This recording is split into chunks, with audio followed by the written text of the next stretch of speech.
Specific about when you met Rockefeller, how it happened in these discussions?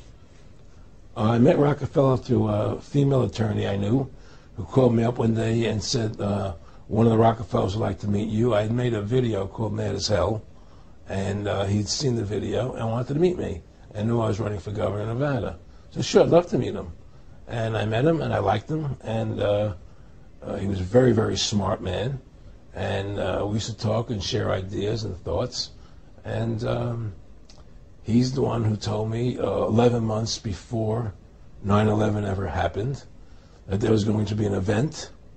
Never told me what the event was going to be, but there was going to be an event, and out of that event, we were going to invade Afghanistan to run pipelines from the Caspian Sea.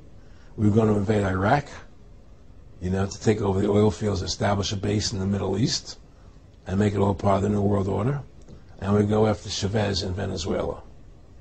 And sure enough, later 9/11 happened, and I remember he was telling me how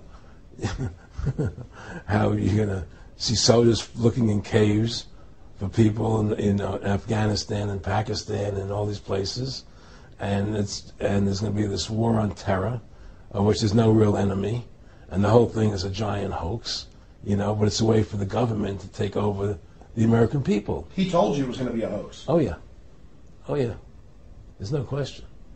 He says there's going to be war on terror, and he's just laughing. There's no who are we fighting? I mean, why do you think 9/11 happened, and then nothing's happened since then? Do you think that our security is so great here that these people who pulled off 9/11, who were able to can't knock down another plane? Come on, it's ridiculous. Endless war on terror without any real enemy. That you can never, so you can never define a winner. And did he say that it's going to be perfect because you can't define an enemy? It just goes on and on? Yeah, because you can't define a winner. There's no one to beat, so it goes on and on forever. And they can do whatever they want. They scared the hell out of the American public. Look, this whole war on terror is a fraud. It's a farce. It's very difficult to say it out loud because people are intimidated against saying it. Because if you say it, they want to make you into a nutcase.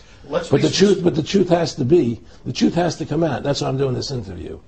The fact of the matter happens to be that the whole war on terror is a fraud. It's a farce. There's a war going on in Iraq because we invaded Iraq.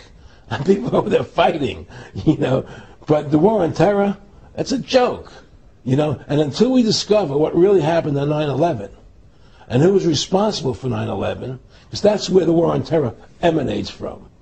That's where it comes from. It was 9/11 that allowed this war on terror to begin. And until we get to the bottom root of 9/11, the truth of 9/11, we'll never know about the war on terror.